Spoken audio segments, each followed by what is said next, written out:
Bonjour les amis, j'espère que vous allez bien. Je suis Pascal Tréfingui et aujourd'hui cette émission elle est double. On va s'intéresser à Bruxelles en tant que capitale du satanisme. On va voir généralement ce qui se passe dans le domaine du satanisme au Benelux. Alors on définira ce que c'est le satanisme. Le satanisme c'est pas Satan, un monstre avec des cornes, etc. Et ça c'est l'image d'Épinal. C'est comme l'image d'Adam et Ève dans le paradis avec la pomme.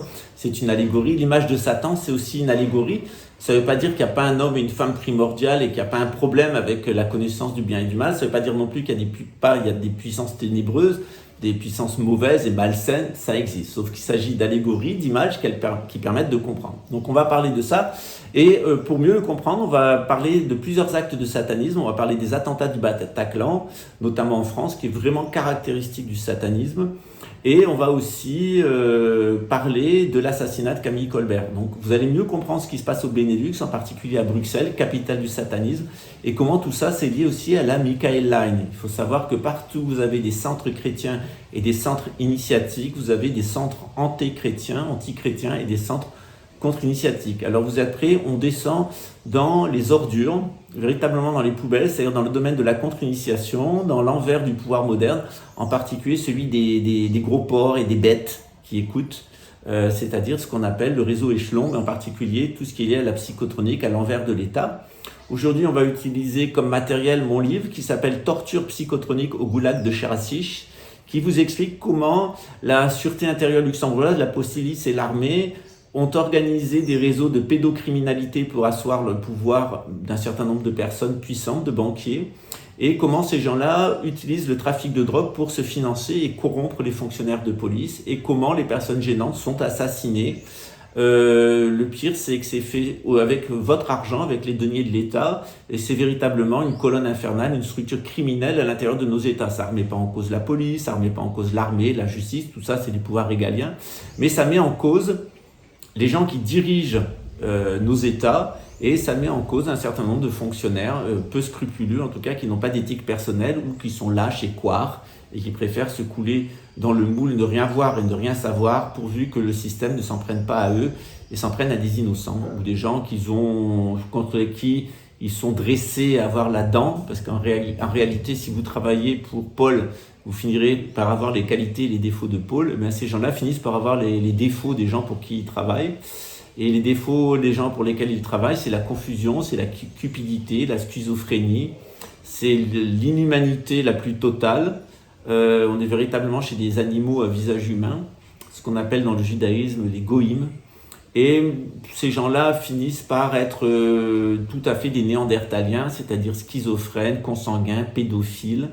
Ils sont dans la confusion mentale, ils sont voleurs comme des arracheurs de dents et menteurs comme des arracheurs de dents.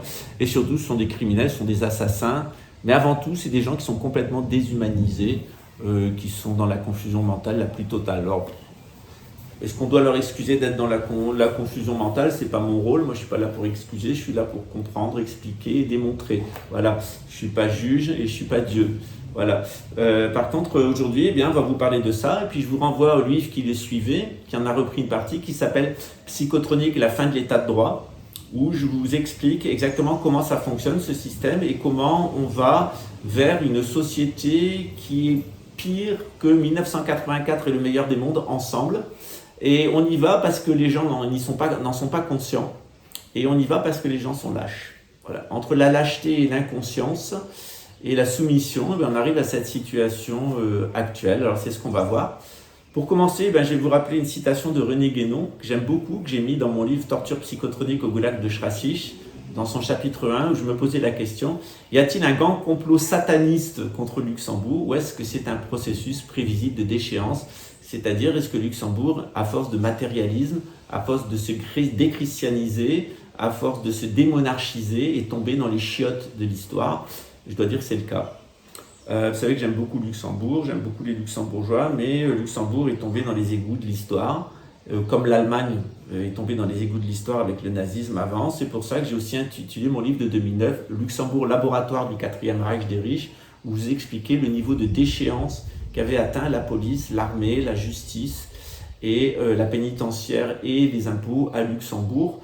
Et d'ailleurs, tout ce que j'ai écrit en 2009 s'est avéré exact et est arrivé. Voilà. Donc on va commencer par une citation de René Guénon qui dit Les auteurs qui dénoncent avec raison des erreurs communes, comme celles qui consistent à croire que les révolutions sont des mouvements spontanés, sont de ceux qui pensent que la déviation moderne, dont ils étudient plus spécialement les étapes au cours du XIXe siècle, doit nécessairement répondre à un plan bien arrêté et conscient, tout du moins chez ceux qui dirigent cette guerre occulte contre tout ce qui présente un caractère traditionnel, intellectuellement ou socialement. Donc c'est une haine et une lutte contre la tradition, c'est une volonté de détruire les institutions en les gangrénant de l'intérieur. Ça a été fait avec le judaïsme, ça a été fait avec la maçonnerie, ça a été fait avec le catholicisme, ça a été fait avec l'intégralité de nos États, et c'est maintenant fait avec l'islam. On a un gangrénement antitraditionnel, intellectuel et social de nos institutions en vue de les détruire, de les anéantir,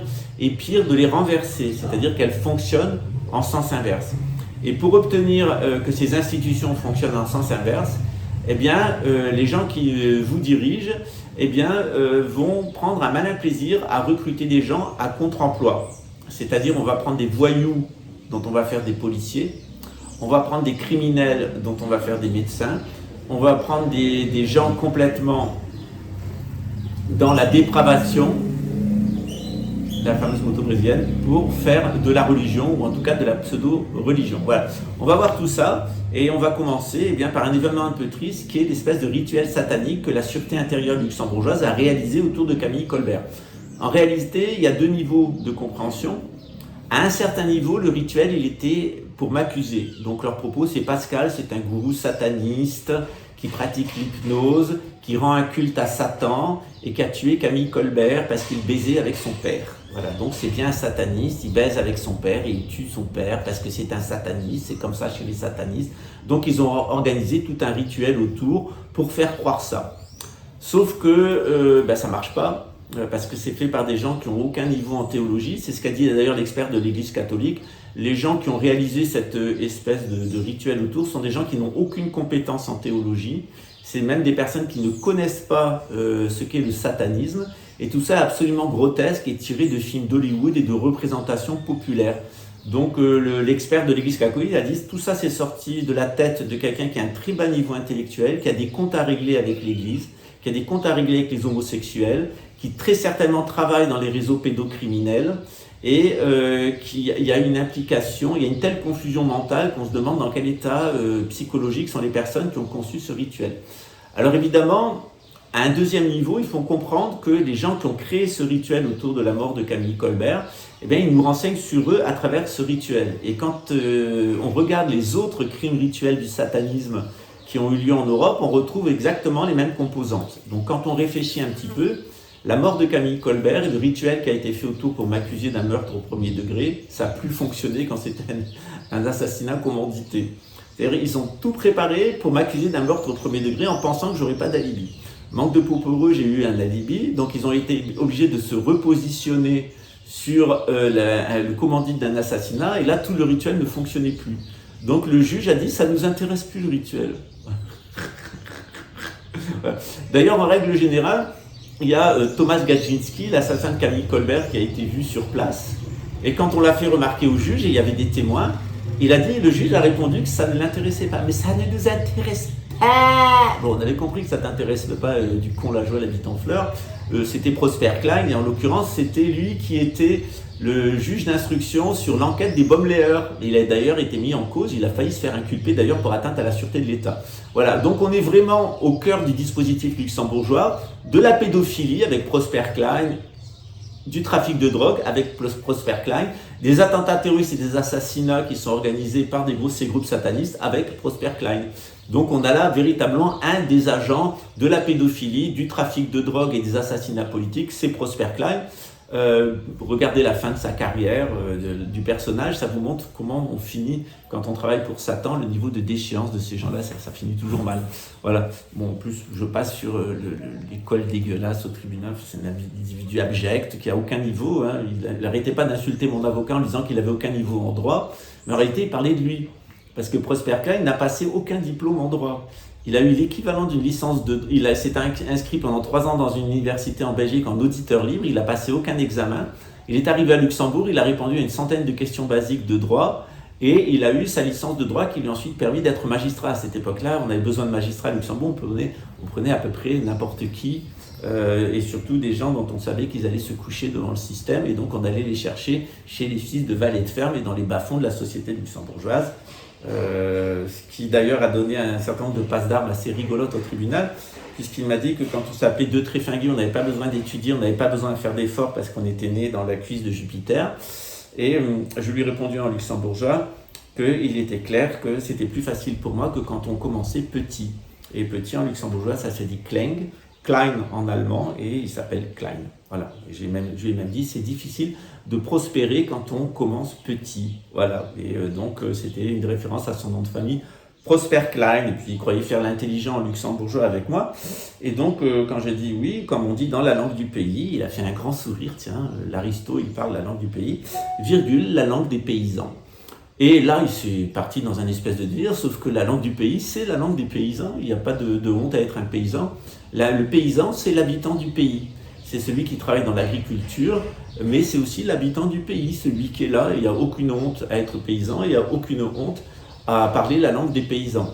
Mais chez lui, visiblement, il y avait une certaine complexe d'infériorité par rapport à ses médiocres et petites origines sociales et les miennes. C'est-à-dire que lui était à la place, dans une société traditionnelle, c'est moi qui serais magistrat et c'est lui qui serait sur le banc des accusés. Sauf que là, c'est le contraire, c'est lui qui était magistrat, c'était moi qui étais sur le banc des accusés, ce qui vous dit bien que Luxembourg est arrivé à un niveau de satanisme où les gens qui sont les plus incapables d'occuper une fonction l'occupent. C'est-à-dire Prosper Klein est exactement l'envers des qualités qu'il faut pour être un juge. Il est un anti-juge dans une société anti-traditionnelle au service de l'antichrist. Voilà, on va reprendre un petit peu tout ça à partir de cet événement un peu sombre et on va en venir à Bruxelles. Si on veut comprendre ce qui se passe à Bruxelles, parce que Bruxelles c'est une grande civilisation, Bruges, Bruxelles, ce sont des villes qui sont les vestiges d'une très grande civilisation. Moins Luxembourg qui était le Lutzelbourg, le petit château, mais c'est plutôt, pour ceux qui connaissent un peu Luxembourg, Vianden. Et Vianden c'est une ville qui est très importante pour les Saxe-Cobourg-Gotha, la voiture brésilienne.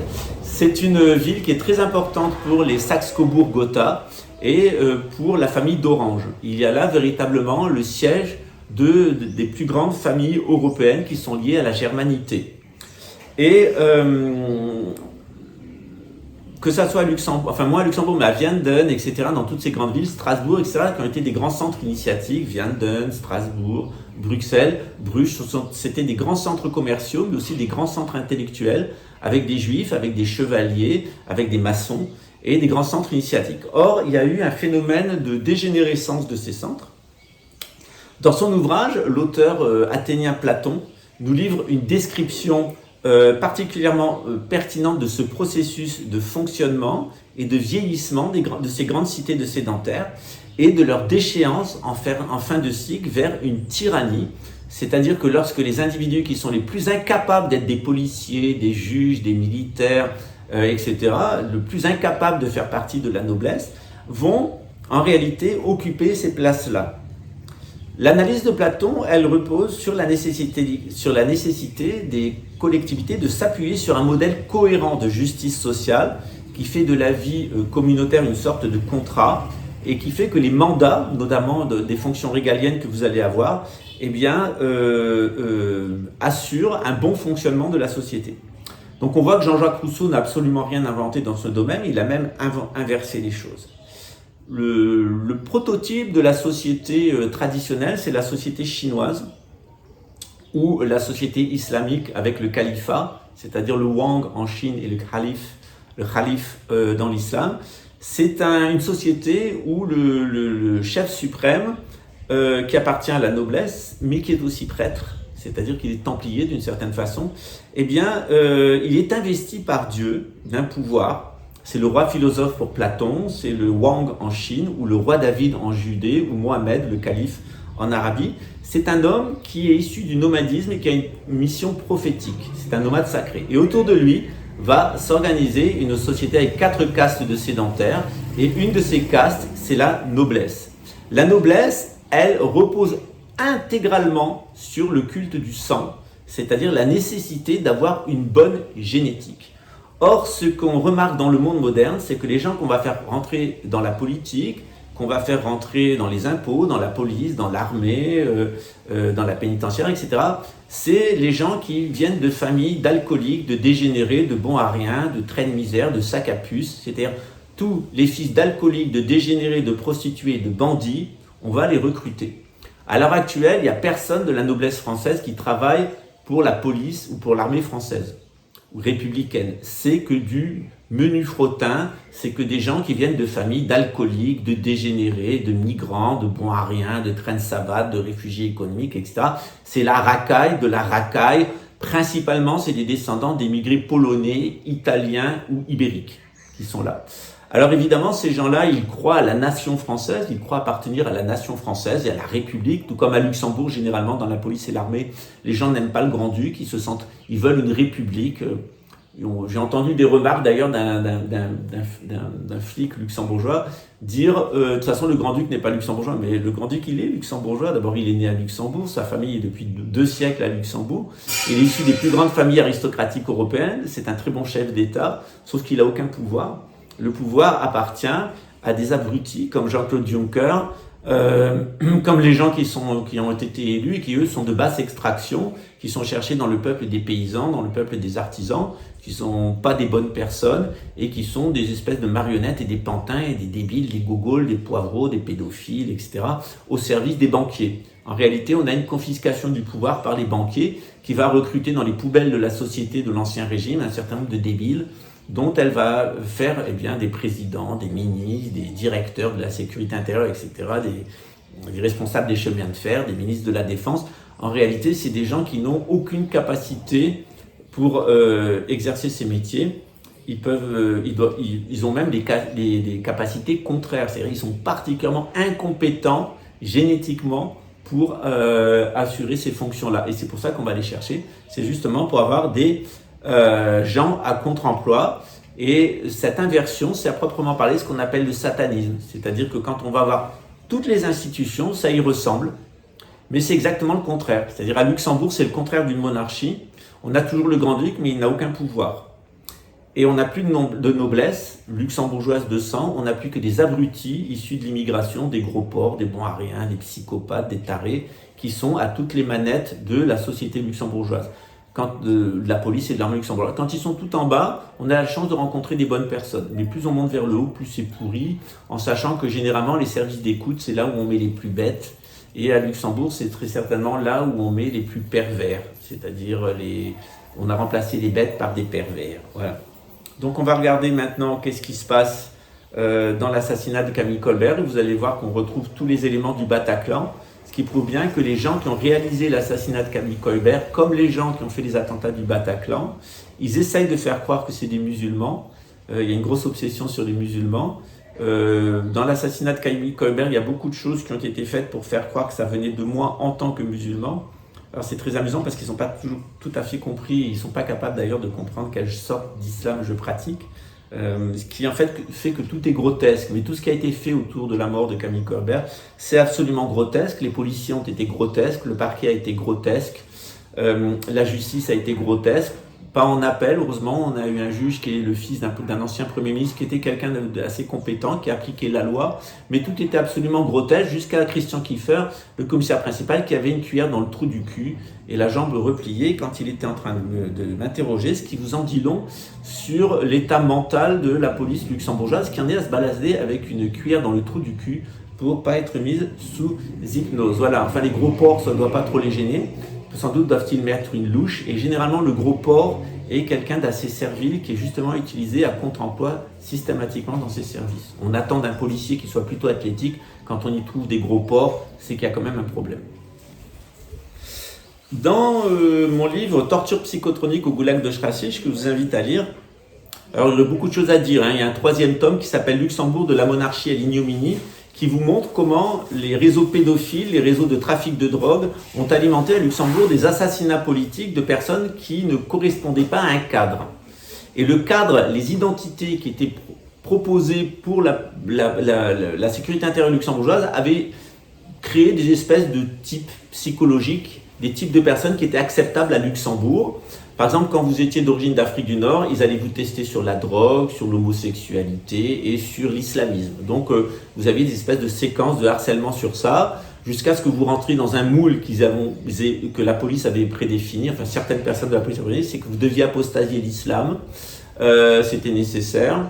Ils aiment bien, ils voulaient vous tester par rapport au trafic de drogue, donc où vous allez tomber dans le trafic de drogue, vous devez dire drogué, c'était ça, ou enfin ils avaient identifié un portrait, et à partir de ce portrait, principalement, ils influencent négativement, c'est jamais des influences positives, c'est toujours des influences négatives pour générer de la criminalité et justifier les investissements dans la pénitentiaire qui donnent de l'emploi aux luxembourgeois déclassés. Donc c'était une industrie, ça ressemble beaucoup à ce qui s'est fait aux États-Unis en bête. Voilà, faut dire ce qu'il y a, parce que Luxembourg copie tout ce qui se fait ailleurs, mais en bête. C'est toujours fait de la manière la plus stupide qui soit. Généralement, on dit s'il y avait des intellectuels à Luxembourg, ça se serait, ou ils seraient partis depuis longtemps. En réalité, c'est pas très gentil de dire ça. Il y a des intellectuels à Luxembourg, mais ils sont partis depuis longtemps, parce que quand on a une police comme ça, on n'a qu'une envie, c'est de se barrer. Parce que la façon dont a été créé le système de contrôle psychotronique de Luxembourg a été créé par des gens qui sont particulièrement malsains, qui ont une mentalité de nazi, et qui se sont surtout laissés aveugler par les statistiques. Donc c'est devenu une espèce de trou à merde, la section psychotronique luxembourgeoise, en particulier la sécurité intérieure, avec une représentation du monde qui est absolument ahurissante. Par exemple, si vous êtes juif, ou vous devez apostasier, ou vous devez aller en Israël, c'est-à-dire que vous devez être sioniste. Si vous n'êtes pas sioniste à Luxembourg, vous ne pouvez pas rester. C'est-à-dire, ou vous apostasiez, ou vous allez en Israël. Mais être juif et rester à Luxembourg, vous n'avez pas le droit. Voilà. Ils vont vous harceler, ils vont vous faire chier. J'ai plusieurs amis juifs qui ont vécu ça à Luxembourg. Et je connais même une personne qui a fini en prison pour ne pas aller accuser d'un assassinat, pour pas avoir voulu aller en Israël et pas avoir voulu apostasier. Donc ça, voilà. Donc il y a un profil à Luxembourg. Par exemple, le gros porc en ce moment que j'ai sur le dos est venu exactement sur la question d'Israël, parce qu'ils lui ont dit Pascal est antisémite, il n'aime pas Israël, il est musulman. Il n'a rien compris à Pascal, il n'a rien compris à ce qui se passe en Israël, il n'a rien compris aux nazis aussi. C'est vraiment l'idiot, le gros cochon de base qui va pendant des mois m'écouter et se faire passer et se prouver à lui-même qu'il est un grand intellectuel, alors qu'il est qu'une grosse merde qu'on est allé recruter dans les poubelles de la société parce qu'on a besoin d'un alcoolique, d'un débile et d'un gros cochon comme lui pour faire du harcèlement moral, pour couvrir les activités pédocriminelles, le trafic de drogue et les assassinats de la sûreté intérieure luxembourgeoise et de son ministre de compétences, en particulier celui de 2019, qui vit du trafic de drogue à l'intérieur de l'armée et qui est un pédophile notoire. Voilà, donc la racaille cherche de la racaille pour sécuriser son pouvoir. Il faut savoir qu'au-dessus de ça, il y a une super racaille et que mon job, c'est de vous décrire cette super racaille qui est à l'origine de la gouvernance mondiale. Et cette super racaille a besoin de petites racailles et cette petite racaille, elle est comme le gros porc qui nous écoute actuellement. Voilà. Qui est vraiment un modèle d'imbécilité et d'inhumanité totale. Mais quand on n'a pas de respect pour son propre corps, comment est-ce qu'on peut avoir du respect pour les autres? Voilà. Donc depuis 1997, j'ai écrit pas mal d'articles de journaux, pas mal de livres sur ce qu'on appelle la gouvernance mondiale, en montrant que tout ça c'était dans la continuité du nazisme, du soviétisme, du capitalisme sauvage, du libéralisme, et qu'il y a là exactement le même genre de porc, que ce soit que le porc nazi qui a emmerdé toute l'Europe pendant 72 ans, que ce soit le porc soviétique qui a emmerdé tout le monde pendant 72 ans avec son idéologie de dingue et qui a fini par se faire péter la gueule avec une centrale nucléaire, que ce soit les capitalistes avec ses pourceaux remplis de porc, remplis de cocaïne, ou qui finit avec des cracks boursiers et puis le Great Reset, ou que ce soit ces gros porcs au service de la gouvernance mondiale, on reste quand même dans un modèle génétique qui est le modèle du porc. Pourquoi le porc? C'est pas forcément quelqu'un qui est gros et qui est sale, c'est parce que la caractéristique du porc dans le bouddhisme, c'est l'ignorance. Dans le bouddhisme, quand on traite quelqu'un de porc, c'est pas forcément parce qu'il est gros ou parce qu'il est sale, c'est parce qu'il est ignorant et qu'il va prendre le même plaisir avec le mensonge qu'avec la vérité. Donc il ne faut pas s'offenser sur des questions personnelles, c'est plutôt des traits psychologiques. Et dans le bouddhisme, on prend comme principe de base le porc, c'est-à-dire l'être humain ignorant, c'est un porc. Il va vouloir vivre et vouloir être heureux dans la situation où il est, sans en comprendre les causes, sans en comprendre les conséquences et sans comprendre ce qui se passe maintenant. C'est-à-dire qu'il va être entre des flux de désir et des flux d'aversion. Il y a des choses qu'il va aimer et des personnes qu'il va aimer, il y a des personnes qu'il ne va pas aimer et contre lesquelles il aura de l'aversion. Donc le porc, il aura toujours du désir ou de l'aversion, des gens qu'il aime, des gens qu'il n'aime pas, et il mènera toujours des guerres personnelles sans comprendre qui est qui, le pourquoi du comment. Donc pour ma part, j'ai montré dans pas mal de livres comment il y avait une continuité depuis Philippe le Bel, mais on pourrait même dire depuis Charlemagne, sur une période de 1260 ans, d'une montée de l'antéchristisme, c'est-à-dire d'une négation de l'enseignement de Jésus, une parodie de l'enseignement de Jésus. Le satanisme, il est défini de la façon suivante par Wikipédia. Alors généralement, j'aime pas utiliser Wikipédia, c'est pas une source. J'aime pas utiliser YouTube, c'est pas une source. Sauf que la plupart d'entre vous, faut bien le dire sans vouloir insulter personne, vous avez un niveau de chiotte. Donc si on met pas Wikipédia et YouTube, vous avez du mal à aller lire l'encyclopédie, etc. C'est pas de votre faute, c'est de la faute de l'éducation nationale et c'est de la faute de la télévision. Moi, quand j'étais petit, j'avais pas le droit à la télévision. Et on me disait que tout ce qu'on m'apprenait à l'éducation nationale, c'était faux. Donc j'avais pas le choix, j'étais obligé de lire la Bible, le Coran et l'encyclopédie. Donc je me suis habitué comme ça. Et comme il n'y avait pas de télévision, eh bien j'allais dans la nature qui m'a servi de télévision. Voilà, donc il n'y a rien d'insultant dans ma manière de dire, sauf que c'est comme ça. Donc de temps en temps, je vais vous prendre des choses dans Wikipédia, parce qu'il y a quand même des choses qui sont justes, des choses sur YouTube, il y a quand même des choses qui sont justes, tout n'est pas juste, mais il y a des choses justes.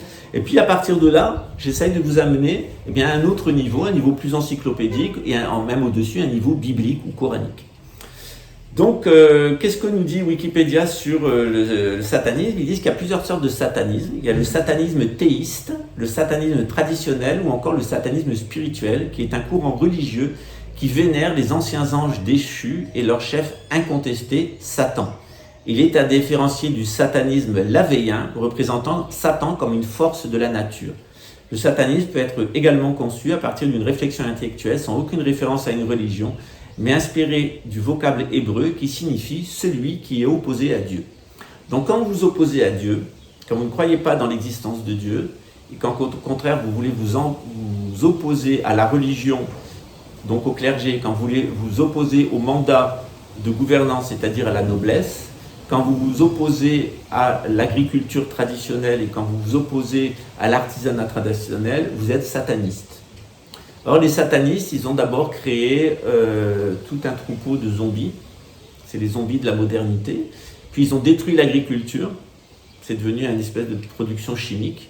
Ils ont détruit l'artisanat, c'est devenu l'industrie. Ils ont détruit la noblesse, c'est devenu l'État, avec cette espèce de mécanique qui a créé l'URSS, le nazisme, c'est Kafka. Et puis ils ont détruit la religion et proposé des fausses religions, en particulier le New Age, et des formes déviées de la Kabbale et des formes déviées de la franc-maçonnerie. Voilà, mais aussi de toutes les religions. Donc on a là véritablement quelque chose qui est adversaire, et en particulier l'adversaire de l'être humain et l'adversaire de l'humanité en général et l'adversaire de Dieu. Or, par exemple, dans un des ouvrages à la mode en ce moment, l'Homo Deus de Yuval Harari, du Forum de Davos, il nous dit que Dieu n'existe pas, que dorénavant Dieu c'est l'homme, le titre de livre s'appelle Homo Deus. Alors il n'y a pas de Dieu, c'est Dieu qui est l'homme, et on nous explique qu'il y a 7 milliards d'individus qui sont devenus inutiles, qui sont les adversaires de la planète, et donc si on est amoureux de la planète, on doit être adversaire de ces 7 milliards d'individus, et on doit les éliminer physiquement. Je vous mets à nouveau l'interview de Jacques Attali à la suite, qui est un des adeptes du Forum de Davos, pour voir que c'est véritablement une idéologie satanique, qui est d'être l'adversaire de Dieu, l'adversaire de l'humanité, et de se prendre pour Dieu. Voilà, joli programme.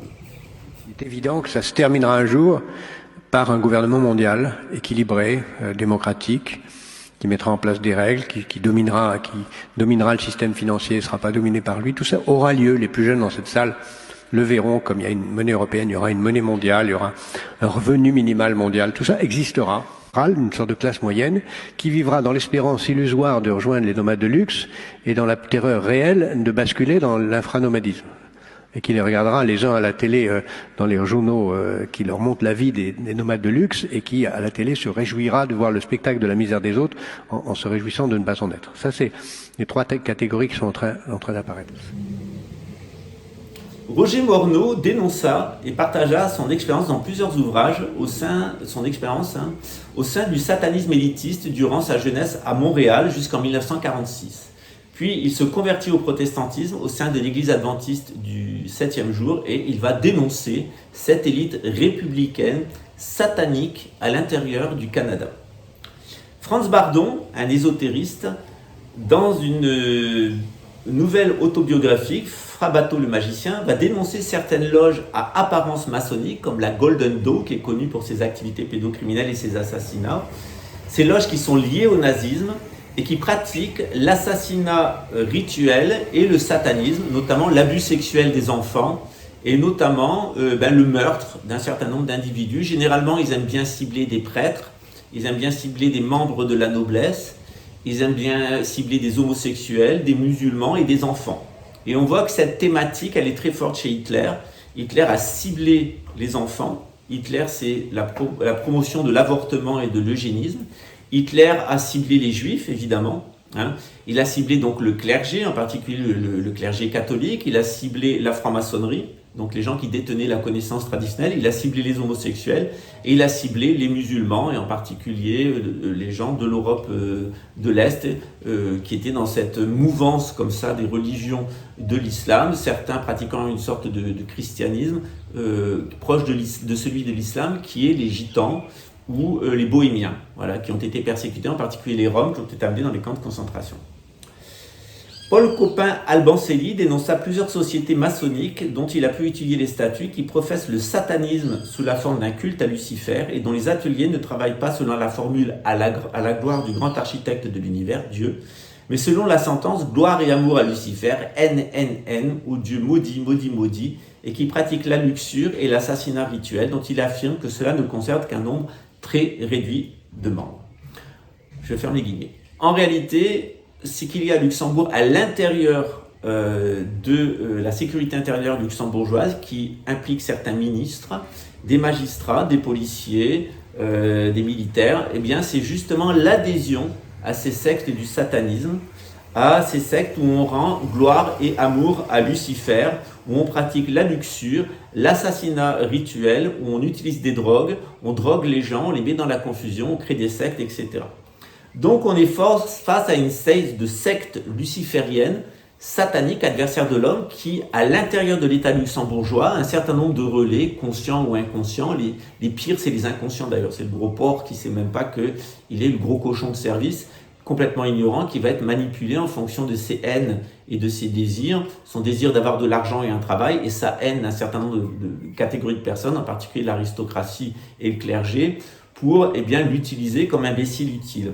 Donc généralement, ces imbéciles utiles, c'est ceux qui ont été, c'est ce qu'on appelle les chiens jaunes du nazisme, c'est les gardes rouges de la révolution bolchevique en Union soviétique, c'est ces dealers,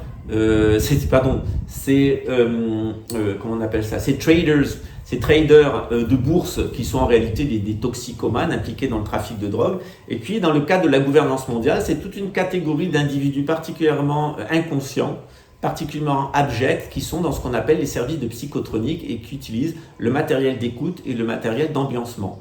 L'avènement de ces gens-là et de la société perverse qu'ils véhiculent a été annoncé dans le christianisme, le judaïsme et l'islam. En particulier dans l'islam, c'est ce qu'on appelle la bête qui écoute, Al-Jassasa, où on dit qu'à un moment, il y a des individus absolument abjects qui écouteront tout le monde, dans le monde entier, y compris les pensées, et qui ne suggéreront que le mal, afin de produire du mal, et à travers le mal qu'ils vont gérer dans la société, arriver à garder le contrôle au nom de Lucifer et au nom de Satan. Donc il faut se poser la question, quand on voit les assassinats du Bataclan, de pourquoi, je vais vous montrer mon ordinateur, pourquoi on trouve ce signe de l'Égypte, qui est l'œil de Koum, qui a été tracé sur le sol du Bataclan. Pourquoi est-ce que pourquoi sur le sol du Bataclan, quelqu'un a éparpillé les cadavres et fait circuler comme ça le sang pour former un œil d'Horus? Et pourquoi cette photo a pu fuiter? Qui, dans le service de renseignement français qui est arrivé là, police groupe antiterroriste, a pris cette photo, a été autorisé à mettre cette photo sur les réseaux sociaux? Et pourquoi on voit très visiblement une mise en scène, c'est-à-dire des cadavres qui ont été mis d'une façon qui n'est pas du tout naturelle, qui semble un rituel? Et pourquoi il y a un œil d'Horus avec des traînées de sang? On peut même se poser la question de pourquoi il y a ce revêtement sur le sol. Or, en faisant des enquêtes sur ce sujet, il y a un certain nombre de personnes qui sont aperçues que les propriétaires du Bataclan avaient un comportement très douteux, qu'ils avaient fui à l'étranger avant, que le Bataclan avait été racheté par une grande société d'armement française et qu'on avait organisé là des mises en scène théâtrales avec des gens qui avaient été recrutés via Pôle emploi. Donc on se demande si s'est vraiment passé quelque chose, si oui ou non, si ce quelque chose qui s'est passé a à voir avec les photos ou si on n'est pas dans le cadre d'une manipulation, c'est-à-dire est-ce que la photo qui a été publiée correspond à ce qui s'est véritablement passé. De même, les vidéos qui ont circulé sur les attentats du Bataclan, on voit, et moi j'ai rencontré des gens qui étaient des proches de personnes qui étaient au concert des Metal Death Ego, et qui disent que la façon dont on a décrit les tireurs ne correspond pas à ce qu'ils ont expérimenté. Donc on a mis comme d'habitude 3-4 musulmans idiots devant, et derrière il y avait une équipe de spécialistes. Ça a fait la même chose à Luxembourg, c'est pour ça que ça me laisse à penser que c'est les mêmes groupes de satanistes.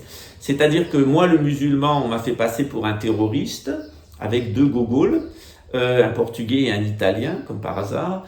Et donc passer pour le gogol sataniste, deux gogols, et puis moi j'ai été le chef d'orchestre sataniste qui aurait organisé un rituel satanique. C'est ce qu'ils ont prétendu, ça n'a pas fonctionné. Après, quand ça a été la question de l'assassinat, ils n'ont même plus voulu s'occuper du rituel, ce qui montre bien que tout ça a été organisé par la police luxembourgeoise, par la sécurité intérieure luxembourgeoise, que c'est un groupe de satanistes. Moi, j'ai rien contre la sécurité intérieure, c'est très utile, mais là, c'est un groupe de satanistes à l'intérieur de la sécurité luxembourgeoise avec un programme assez hallucinant que j'ai décrit dans mon livre et que je vous explique dans le détail. Pour que ça fonctionne, il faut qu'ils prennent des porcs, c'est-à-dire des gens complètement ignorants, ou des gens complètement satanisés qui pratiquent de la pédocriminalité et du trafic de drogue. Or, on trouve les deux à la sécurité intérieure luxembourgeoise. On trouve des gros cons complètement ignorants et carriéristes, etc., qui veulent pas savoir, rien comprendre, qui veulent toucher leur salaire, obéir et se faire valoir. Alors, c'est très facile de les produire pour qu'ils s'attaquent à moi. Ou de l'autre côté, des gens qui sont impliqués dans le trafic de drogue, dans la pédophilie, et eux qui ont intérêt à me faire taire et m'assassiner pour que j'arrête de dénoncer la pédophilie et le trafic de drogue à l'intérieur des structures de l'État luxembourgeois. Ça pourrit l'État luxembourgeois de l'intérieur. On voit un certain nombre de choses qui sont assez intéressantes dans l'assassinat de Camille Colbert. Je vais vous montrer des photos qui sont terribles. La vidéo sera réservée aux personnes... Je vais mettre la main pour ne pas faire une vidéo réservée aux personnes de plus de 18 ans. D'abord, la posture de la victime de Camille en forme d'œil d'Horus. Ils ont mis Camille dans son lit exactement dans la même posture que les victimes du Bataclan et ils ont dessiné un œil d'Horus avec son sang. Donc, on voit que le metteur en scène des Bataclan comme de l'assassinat de Camille Colbert appartient au même réseau. Les vêtements ensanglantés de Robert Kiefer, qui est le petit ami de Camille à l'époque, eh bien, ils sont noirs. Sur eux, il y a une hache. Dans cette hache a été lavée. Il y a seulement l'ADN de Robert Kiefer, y compris dans les vêtements. Il y a l'ADN de Camille. Il n'a jamais été inquiété au cours de l'enquête, Robert Kiefer. Dessus, ils vont poser le câble de douche dans une représentation que je vais vous montrer, qui ressemble à un serpent. Alors voilà, donc ça c'est j'ai coupé comme ça, mais vous voyez qu'il y a le corps de Camille ici, et c'est un œil d'Horus qui a été formé, comme au Bataclan. On s'aperçoit que même, je vais essayer de le boucher au maximum, mais même le visage de Camille et son œil à lui ont été lacérés pour faire un œil d'Horus, c'est-à-dire qu'il a été découpé au niveau de l'œil et au niveau du sous-œil de la joue pour faire un œil d'Horus. Le terme pédophile qui est écrit sur une Bible à côté, dans le bureau de Camille ou à côté de Camille, je ne sais plus exactement, il semble que c'était dans un des bureaux de Camille, eh bien, il y a la mention pédophile dessus, on en reparlera une autre fois, ce qui prouve bien que c'est lié au milieu pédophile. Alors tantôt ils essayent de me passer pour un pédophile, tantôt ils veulent dire qu'ils veulent m'accuser d'avoir accusé Camille de pédophile, etc. C'est toute la bouillie mentale qu'il y a chez ces hallucinés mentaux sous drogue. Et puis il y a une profanation de la Bible, évidemment. On est dans le milieu sataniste, ils ont utilisé la Bible en sens inverse et elle a été profanée. Et puis c'est assez rigolo de voir à quel point ils sont bêtes. Parce que la page qu'ils ont utilisée, en réalité, c'est une page de la Bible de Ézéchias sur l'ange vengeur. Voilà. Il y aurait beaucoup de choses à dire sur ça. Il y a une écriture qui apparaît sur la Bible, et cette écriture, eh bien, elle est l'écriture de Julien Colbert. c'est-à-dire à 97% pour Julien Colbert, à 94% pour son frère, dont j'ai oublié le prénom, Norbert, eh bien c'est leur écriture à eux. Donc l'écriture qui apparaît sur la Bible, c'est l'écriture des frères Colbert. Alors d'une façon absolument, donc voici, j'ai des modèles ici, voilà. Donc on voit bien de toute façon que c'est la même écriture, même si vous n'êtes pas graphologue. Donc c'est bien les frères Colbert qui ont profané la Bible.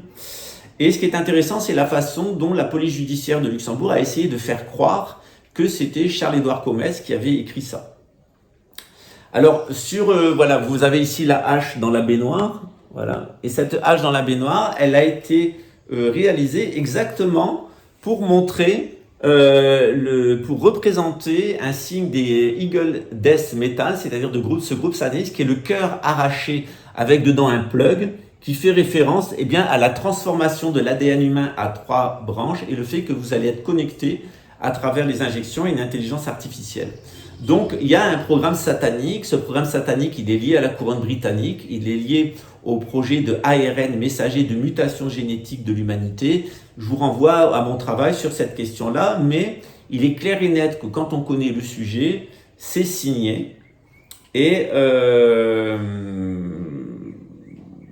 c'est signé des milieux satanistes. Alors quel était l'intérêt pour les milieux satanistes d'assassiner Camille Colbert?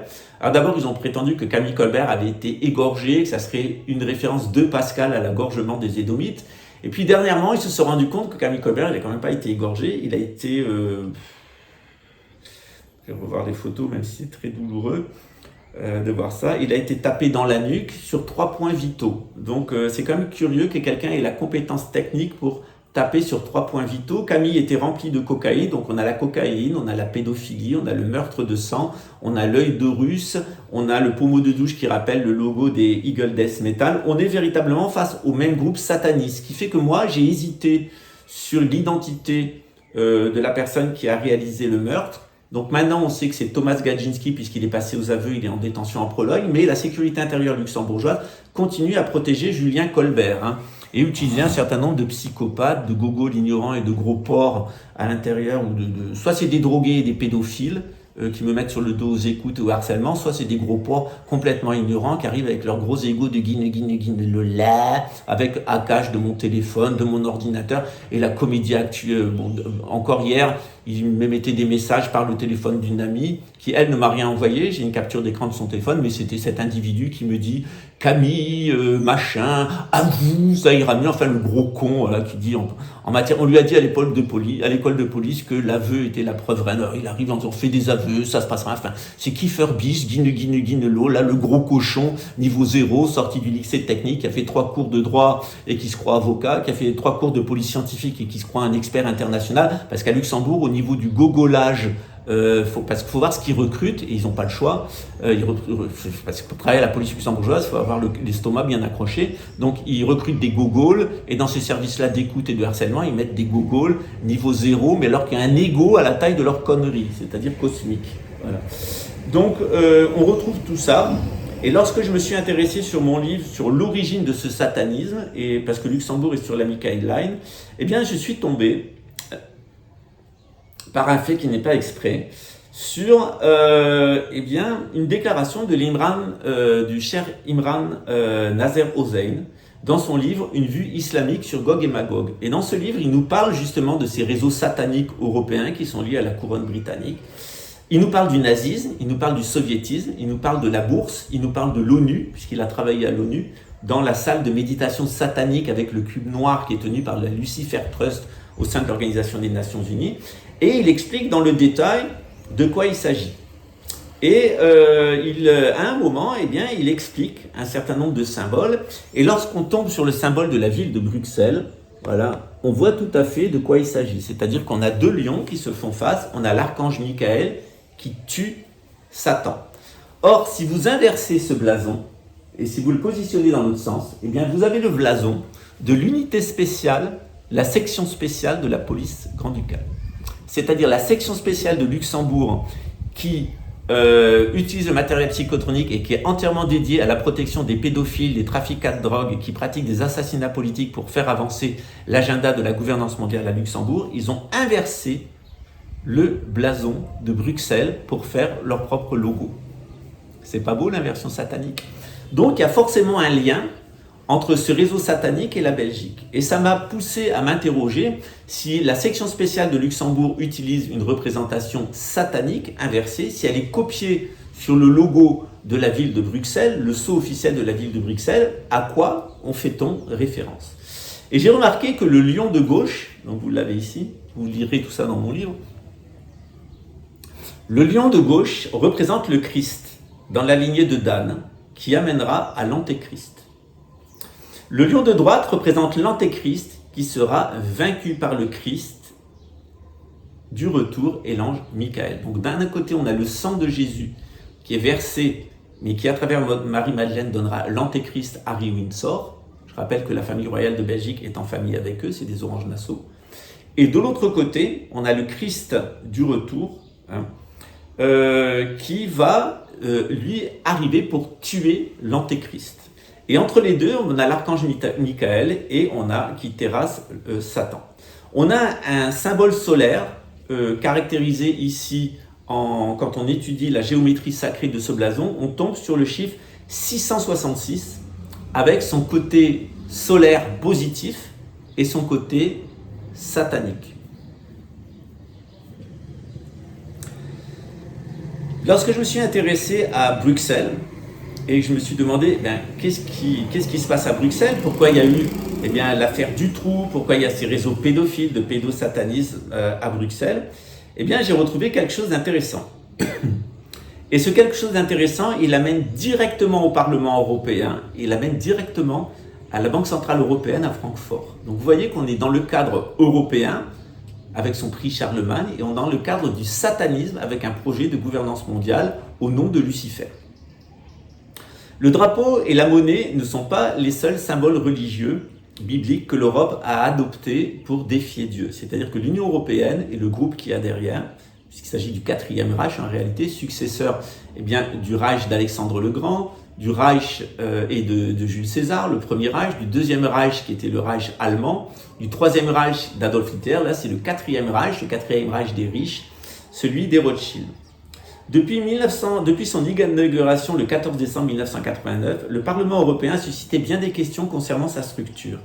À Strasbourg eut lieu le premier massacre et holocauste des Juifs en Europe le 14 février 1349. L'histoire rapporte qu'ils furent collectivement accusés d'avoir provoqué la peste noire en empoisonnant les réserves d'eau de la région et que 2000 hommes, femmes et enfants furent regroupés dans un cercle et brûlés vifs. N'ayant d'autre choix, quelques-uns acceptèrent le baptême et furent épargnés. Mais par la suite, la plupart des survivants furent massacrés quand la peste noire parvint aux portes même de Strasbourg. Donc Strasbourg, Bruxelles, Luxembourg, Francfort. À chaque fois, on a des massacres de juifs. À chaque fois, on a des rituels sataniques.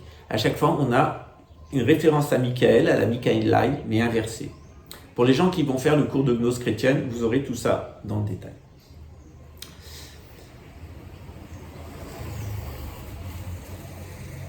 Pendant la Révolution française, 2 appels dans la nuit au son du corps se faisaient entendre, qui étaient demandés par les révolutionnaires qui, je le rappelle, étaient payés par la couronne britannique, en particulier la City of London.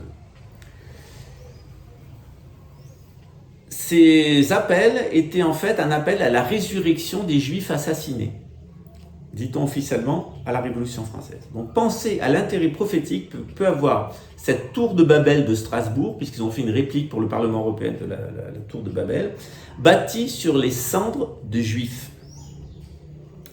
Israël et l'Europe, dont les dates anniversaires se suivent, sont les pendants prophétiques terrestres des chapitres 12 et 13 de l'Apocalypse. Donc on est véritablement, et je vous expliquerai tout ça dans mon livre dans mon cours sur la gnose chrétienne, on est véritablement dans une inversion satanique par des groupes sataniques de l'Apocalypse de Saint Jean. Or dernièrement, Klaus Schwab a vu Sadhguru et les deux sont sortis en disant que le prophétisme, le nôtre, le prophétisme abrahamique, celui de l'Église et de la noblesse, était une insulte à l'intelligence humaine, c'est-à-dire à la leur, celle des satanistes et des lucifériens. On va encore plus loin dans cette analyse. Les contours d'une nouvelle Europe politique économique se sont dessinés avec des bâtiments hautement symboliques comme le Conseil de l'Europe à Strasbourg et le siège de la Banque Centrale Européenne à Francfort. À chaque fois, on a des lieux où il y a eu des massacres de Juifs. La charge spirituelle inscrite dans le symbolique de leur architecture est très révélatrice de l'esprit qui anime cette bête qui sort de la mer, c'est-à-dire cette future organisation satanique mondiale qui naîtra de l'ONU et de l'Union européenne. La tour de Babel et le Colisée pour le Conseil de l'Europe, les Twin Towers et la grosse Markthalle, qui est le siège de la BCE, ont toute une architecture qui inverse le nombre d'or et qui est une référence directe au satanisme. Donc en attendant la fin inéluctable du dollar, la Banque Centrale Européenne a reconstruit des tours jumelles à Francfort, histoire de démontrer au monde que le nouvel ordre mondial monétaire se trouve à Francfort maintenant et non plus à Fort Knox et encore moins à New York. La Banque Centrale Européenne a donné son feu vert à la construction d'un nouveau bâtiment de 48 étages qui abritera ses locaux à Francfort pour un coût d'1 milliard d'euros. Pour la première fois de son histoire, l'institution financière européenne sera dotée d'un siège permanent. Le bâtiment qui sera situé à l'extrémité est de Francfort comprend 2 tours entrelacées autour du marché de fruits et légumes de la ville qui avait servi aux nazis comme point de rassemblement des prisonniers juifs pendant la Seconde Guerre mondiale. Les visiteurs accéderont au siège par la Grosse Markthalle, l'ancien marché de gros de Francfort, ce qui prête à polémique en cette période de commémoration de la libération des camps nazis. Construit en 1928, ce bâtiment servait sous le régime d'Hitler à regrouper les juifs avant leur déportation. 13 000 juifs furent menés dans les caves du marché de gros avant d'être violés, dépouillés, avant d'être intégrés dans les camps de la mort, notamment à Langes-Bilo, Bielawa, en Pologne actuellement, qui est le lieu où travaillait la famille de Raymond Witowski, que le renseignement, la sécurité intérieure luxembourgeoise a payé pour venir détruire mon projet, qui a essayé de m'assassiner plusieurs fois, ensuite mener une cabale judiciaire contre moi. Donc on est véritablement dans des gens qui sont liés au nazisme, à l'extermination des juifs, à la haine des francs-maçons, à la haine des homosexuels, la haine de l'islam, avec une espèce de parodie qui est l'espèce d'envers démoniaque de l'Union européenne. Plus on s'interroge à ce qui se passe à Bruxelles, notamment au Parlement européen, et plus on s'aperçoit qu'il y a derrière un réseau pédocriminel, quelque chose qui est lié à la monnaie, qui se finance par le trafic de drogue, notamment organisé par l'armée luxembourgeoise, avec des relais internationaux, avec des magistrats impliqués, je pense à Prosper Klein, impliqué dans la pédophilie, le trafic de drogue et les assassinats politiques, la chose est claire et dite. On s'aperçoit que tout ça et l'assassinat de Camille Colbert était destiné à l'empêcher de témoigner à l'attentat des Baumler, sur le procès des attentats de Baumler, qui ont mis en cause Ben Gaiben, justement le créateur de la section spéciale de la gendarmerie luxembourgeoise, des forces spéciales de Luxembourg, qui utilise le matériel psychotronique et qui a pris comme logo le symbole de Bruxelles inversé et une référence directe au satanisme. Plus on avance dans le dossier de Camille Colbert, et plus le doigt pointe sur la sécurité intérieure luxembourgeoise, et en particulier sur l'actuel ministre de la Défense, François Bosch, qui est un pédophile notoire, et qui me menace de faire striker mes chaînes, qui m'a fait fermer mes comptes bancaires en Europe, qui a autorisé mon assassinat. J'ai été protégé ici par les autorités brésiliennes à cause justement de mes liens avec la famille impériale du Brésil, un certain nombre de personnes. J'ai eu la chance de pouvoir être protégé de plusieurs tentatives d'assassinat. La dernière tentative d'assassinat que j'ai vécue, outre le sabotage de mes véhicules, mon empoisonnement, la fermeture de mes comptes, mes harcèlements, les procédures judiciaires, etc., tout ce qu'on m'a fait dessus, tout remonte directement au consul de Luxembourg, au consul de France et au consul d'Allemagne qui vient d'assassiner son propre époux. Il a assassiné son époux et s'est enfui à travers un thriller rocambolesque du Brésil pour se réfugier en Allemagne. Ils sont allés encore plus loin dernièrement, jusqu'à essayer d'impliquer dès janvier 2021 un de mes amis dans un scandale de fichiers pédophiles. Tout ça a été monté par la sûreté intérieure, la sécurité intérieure luxembourgeoise. Et à l'époque, le ministre de tutelle, c'était le ministre François Bosch, dont tout le monde sait à Luxembourg qui il est, pour qui il travaille, ce qu'il fait. En particulier, le rôle des chemins de fer luxembourgeois dans la déportation des Juifs. Les chemins de fer luxembourgeois, l'armée, la police luxembourgeoise ont collaboré au nazisme comme en France. Il y avait des résistants à Luxembourg, notamment la famille de Camille. Donc l'assassinat de Camille, c'est aussi une vengeance des réseaux nazis. Et ici, c'est ces mêmes réseaux nazis avec un avocat pédophile et impliqué dans le trafic de drogue et impliqué dans la corruption financière et la fraude fiscale, qui appartient au parti nazi Podemos, un policier du bureau de police du commissariat à côté de chez moi qui est aussi un pédophile notoire impliqué dans un réseau nazi, puisque la police fédérale brésilienne m'a montré des photos de lui faisant le salut hitlérien. Et tout ça est lié à un réseau de corruption lié à un homme politique brésilien qui s'appelle Sancler Melo. Et cet homme politique, Sancler Melo, il est lié au réseau nazi de Podemos, à Jair Bolsonaro, à cet avocat, à ce commissaire de police. Et vous savez quoi? Ce Sancler Melo était directement au téléphone, et j'ai pu avoir accès aux écoutes téléphoniques, avec Jacques Witowski, le frère de Raymond Witowski, la personne qui a essayé de m'assassiner et qui a accusé, qui a lancé contre moi. Il a payé 16 personnes pour faire des plaintes fantaisistes contre moi. Il est ensuite allé à la télévision utilisant un réseau pédophile à l'intérieur de la chaîne Globo, où il s'est montré avec le groupe de pédophiles auquel il appartient, lui-même, un avocat, sa maîtresse qui est une ancienne prostituée qui a animé un réseau pédophile en France et qui entendait faire un lupanar à gosses et à consommation de cocaïne pour des indignitaires européens en voyage au Brésil, avec des corruptions à l'intérieur de la police migratoire, puisqu'il s'agissait de donner des visas permanents et de fermer les yeux sur les allées et venues de ces groupes de pédophiles et de trafiquants de drogue. Voilà. Donc, grâce à Dieu, dans le cadre du nettoyage du Brésil demandé par le Forum de Davos, eh bien, il y a une section, une unité spéciale de la police brésilienne qui m'a contacté, qui m'est venue en aide, qui a découvert que je n'étais pas responsable de l'assassinat de Camille Colbert, que je n'étais lié d'aucune manière, que tout ça avait été monté par la sûreté, la sécurité intérieure luxembourgeoise, qui continue à me harceler avec des écoutes téléphoniques, du piratage de mes comptes, de mes téléphones, l'ambiancement négatif de mon entourage. C'est un véritable réseau satanique dont actuellement le pilier est un gros porc, ce qui dit d'ailleurs la faiblesse, même s'il dit qu'il m'emmerde, et c'est la vérité, ce gros porc m'emmerde, mais il finira comme la plupart des gros porcs à Luxembourg, c'est-à-dire en Metwurst, c'est-à-dire que lors du grand abattage final, le grand baltap des bleus, des verts et des noirs à Luxembourg, eh bien, il sera une des saucisses fumées que la population luxembourgeoise catholique et revancharde ira piétiner sur le boulevard Léard selon la prophétie que vous connaissez maintenant. Voilà, j'espère que vous savez tout sur ce sujet. En tout cas, vous avez une petite idée de ce qui se passe, de à qui je suis confronté, de qui fait fermer mes chaînes, de ce qui se passe à Luxembourg et du niveau de déchéance de ces individus qui en sont à chanter des hymnes à Lucifer après avoir baisé des gamines et leur avoir fait prendre de la cocaïne et assassiner des juifs, des francs-maçons, des homosexuels et des francs-maçons.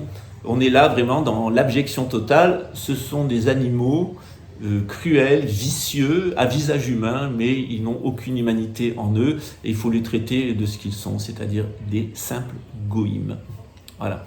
Ben, je vous souhaite une bonne suite, puis je vous dis à très bientôt pour de nouvelles aventures et surtout de nouvelles informations sur la terrible mort de Camille Colbert, qui n'est en réalité pas un mystère, puisque tout le monde sait que c'est la sécurité intérieure luxembourgeoise qui l'a assassiné, avec des complicités dans le service de renseignement de l'État luxembourgeois, avec des complicités dans l'armée, la police judiciaire, le parquet, la magistrature du siège et l'instruction. Voilà. On reviendra d'ailleurs sur le juge Ernest Niels, où il y aurait beaucoup de choses à dire sur cet individu.